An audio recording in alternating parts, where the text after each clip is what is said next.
Hello friends, എല്ലാവർക്കും പുതിയൊരു വീഡിയോയിലേക്ക് സ്വാഗതം. ഇന്ന് നമ്മുടെ Samsung 7 kg front door open ആയിട്ടുള്ള ഒരു വാഷിംഗ് മെഷീൻ ഇൻസ്റ്റാൾ ചെയ്യുന്നത് എങ്ങനെയാണെന്നാണ് നമ്മൾ കാണാനായിട്ട് പോകുന്നത്. അല്ലെങ്കിൽ മെഷീൻ എങ്ങോട്ടേലും കൊണ്ടുപോകുന്നുണ്ടെങ്കിൽ ഇപ്പോൾ ഈ 3 ബോൾട്ട് ഇട്ടിട്ട് വേണം മെഷീൻ കൊണ്ടുപോകാൻ വേണ്ടിയിട്ട്. കാരണം നമ്മൾ മെഷീൻ റിലീസ് ചെയ്യാൻ വേണ്ടിയിട്ടാണ്, ഈ ടബിൽ നിന്ന് റിലീസ് ചെയ്യാൻ വേണ്ടിയിട്ടാണ് ബോൾട്ട് 3 കൊടുത്തേക്കുന്നത്. ഞാനിപ്പോൾ യൂസ് ചെയ്യുന്നതിന് മുമ്പായിട്ട് 3 റിലീസ് ചെയ്യാം. നമ്മുടെ മെഷീനിൽ നല്ല വൈബ്രേഷനും അതായത് ഷെയ്ക്കിങ് ഉണ്ടായി അത് മുന്നോട്ട് വരാൻ തുടങ്ങും. മെഷീൻ അങ്ങോട്ട് ഇരിക്കത്തില്ല, നല്ല വൈബ്രേഷൻ സൗണ്ട് വഴി കാണുമ്പോൾ നമുക്ക് ചിലപ്പോൾ പേടി തോന്നാം, കാരണം മെഷീൻ എന്തെങ്കിലാണോ. അതുകൊണ്ട് ഇത് റിമൂവ് ചെയ്യണം. അതേസമയം എങ്ങോട്ടെല്ലാം കൊണ്ടുപോകുന്നുണ്ടെങ്കിൽ ഇട്ടിട്ട് വേണം കൊണ്ടുപോകാൻ.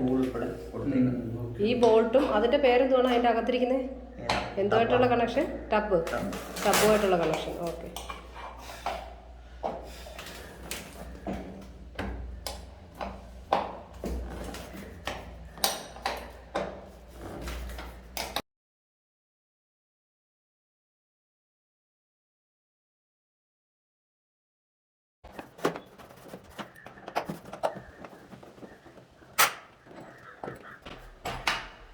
ഇതാണ് ഓരോ സ്ക്രൂസ് അല്ലേ?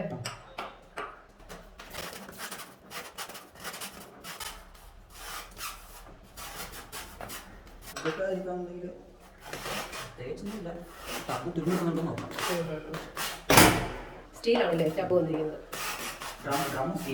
ഡ്രം സ്റ്റീലിനകത്ത് തുരുപ്പിക്കാതിരിക്കാൻ പ്രത്യേകം എന്തെങ്കിലും ചെയ്യുന്നുണ്ടോ? ഉണ്ടല്ലേ? അതിട്ട് നമ്മൾ ക്ലീൻ ചെയ്യണം. ഇതിന്റെ കൂട്ടത്തിൽ തരുന്നുണ്ടോ? ക്ലീനിങ് ഓപ്ഷൻ ആ സമയത്ത് ചെയ്താൽ മതി, ക്ലീൻ ചെയ്താൽ മതി. ആ പൗഡറൊക്കെ ഇതിന്റെ കൂട്ടത്തിൽ നമുക്ക് ഫ്രീ ആണോ അതോ മേടിക്കണം, വാങ്ങണം? പേയ്മെന്റ് ഉള്ളതാണ്. ഓ, ക്ലീനിങ്ങിന് അപ്പം ലിക്വിഡും കിട്ടും പൗഡറും കിട്ടും അല്ലേ?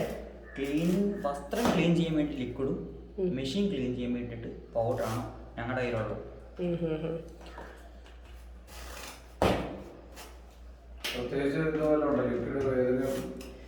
ഇങ്ങനെ അടയ്ക്കുക അല്ലേ? കാരണം ഹോൾ അടച്ചു വെച്ചേക്കും. ഹോൾ അടയ്ക്കണം. അകത്തോട്ട് കയറാതിരിക്കാൻ വേണ്ടിയിട്ട് അടയ്ക്കണം. അത് ദിവസം അടച്ചേക്കാം. ഓ, നമ്മുടെ ആ ഒരു പ്ലഗ് പോയിന്റ് വരുന്ന ആ സ്ഥലവും നമ്മൾ അത് അടച്ചു അല്ലേ? ഇത് പവർ പ്ലഗ് എത്രൻ്റെയാണ് വരുന്നത്? ഇത് 16 ആണല്ലേ? 16 ആകുമ്പോൾ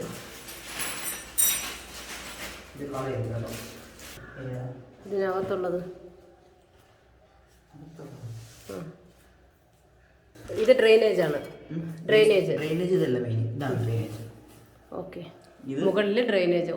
നമ്മൾ മാസത്തിൽ ഒരു തവണ ഇത് അഴിച്ച് ക്ലീൻ ചെയ്യണം. അഴിച്ച് ക്ലീൻ ചെയ്യണമെങ്കിലല്ല, അത് പുറത്ത് കാണിച്ചു തരുന്നേ. അത് തിരിച്ചിട്ടിട്ട് ഫംഗ്ഷൻ പറഞ്ഞു തരുമ്പോൾ ആ കൂട്ടത്തിൽ ലാസ്റ്റ് പറഞ്ഞു തരും ഇതിൻ്റെ ഫംഗ്ഷൻ തോന്നുള്ളൂ. നമുക്ക് എക്സിറ്റ് ആയിട്ട് പെട്ടെന്ന് നമുക്ക് വെള്ളവും അകത്തുള്ള വേസ്റ്റും കളയണമെന്നുണ്ടെങ്കിൽ അങ്ങനെ ഒരു ഓപ്ഷൻ കൊടുത്തേക്കുന്നത്. അതിന് ഇവിടെയാണ് അതിൻ്റെ ഓപ്പണിങ് വരുന്നത്. അതിന് ഇത് നേരാക്കിയിട്ട് ഫംഗ്ഷൻ പറഞ്ഞു തരുമ്പോൾ ആ കൂട്ടത്തിൽ പറഞ്ഞു. ഇതെല്ലാം അതിന് വേണ്ടിയിട്ടുള്ളതാണ്. ടബ്, അകത്തുള്ളത് ഡ്രം. ഇതിൻ്റെ ഇത്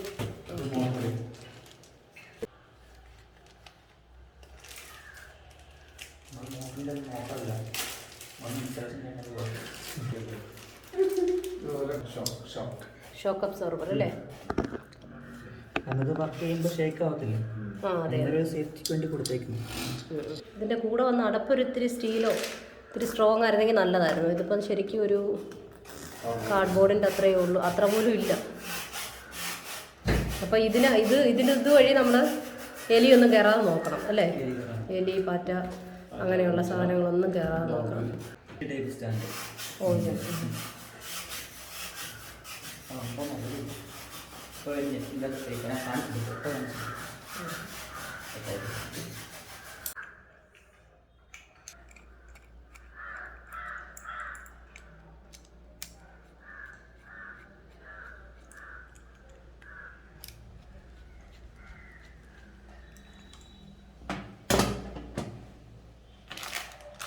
ഇത് മെഷീൻ്റെ കൂടെ വന്നതല്ലേ നമ്മളിപ്പോൾ യൂസ് ചെയ്ത് വെച്ചിരിക്കുന്നത്? ഇത് നമ്മൾ വാങ്ങിച്ച പൈപ്പിൻ്റെ ടാപ്പിൻ്റെ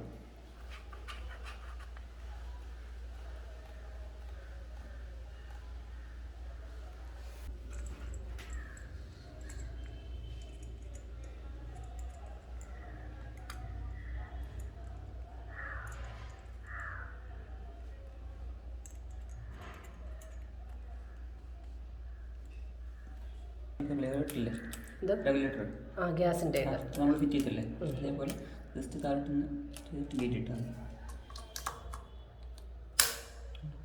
ഓക്കെ. കണക്ട് ചെയ്യുന്നത് വാട്ടർ വരുന്ന ഭാഗം കണക്ട് ചെയ്യുന്നത് ഇവിടെയാണ്. ഇതിനകത്തൊരു ഫിൽറ്റർ വരുന്നുണ്ട്. നമ്മൾ 2 ആഴ്ച കൂടുമ്പം നമ്മുടെ ഈ ഫിൽറ്റർ അഴിച്ച് ക്ലീൻ ചെയ്യാൻ വേണ്ടിയിട്ട്. ഓഹോ. ഉണ്ടോ, ടാങ്കിൽ നിന്ന് അഴുക്കൊക്കെ ഉണ്ടെന്നുണ്ടെങ്കിൽ ഒരു വേസ്റ്റൊക്കെ ഉണ്ടെന്നുണ്ടെങ്കിൽ ഇതിൽ അടഞ്ഞിരിക്കാൻ ചാൻസ് ഉണ്ട്. നമ്മളിത് അടഞ്ഞു കഴിഞ്ഞാൽ പ്രോപ്പറായിട്ട് വെള്ളം അകത്ത് ചെല്ലത്തില്ല. അങ്ങനെ കഴിയുമ്പോൾ മെഷീന് വർക്കാവാത്ത വരും. അപ്പോൾ ആദ്യം ഇത് 2 ആഴ്ച കൂടുമ്പോൾ അഴിച്ച് ക്ലീൻ ചെയ്യണം. നമുക്ക് എടുക്കാൻ പാകത്തിൻ്റെ രീതിയിൽ വെച്ചിടണം കേട്ടോ. നമുക്ക് ഓരോ സൈഡ് പൊക്കിക്കൊണ്ട് ഇത് നീക്കാൻ പറ്റത്തുള്ളൂ. ജസ്റ്റ് ഏതെങ്കിലും ഒരു സൈഡ് പൊക്കിക്കൊണ്ട് ഇങ്ങനെ അങ്ങനെ നീക്കുന്നതായിരിക്കും നല്ലത്. അല്ലെങ്കിൽ നല്ല ബുദ്ധിമുട്ടാണ്. നമ്മൾ കണക്ട് ചെയ്യാൻ പോവാണ്. ടൈറ്റ് ചെയ്യുക, ഓവർ ടൈറ്റ് പാടില്ല. ഓഹോ. എൻ്റെ പിടി പോകാൻ ചാൻസ് ഉണ്ട്. അതുകൊണ്ട് മാക്സിമം ഒരു ടൈറ്റ് കൊടുക്കുക. ജസ്റ്റ് ഒന്ന് ടൈറ്റ് ആയെന്ന് തോന്നുമ്പോൾ നിർത്തുക. ഡ്രെയിനേജ് അല്ലേ? അതൊക്കെ അനകത്തിൽ എഴുപ്പുണ്ട്. എന്താ അടച്ചിൽ ഉണ്ടോ? താഴോട്ടല്ലേ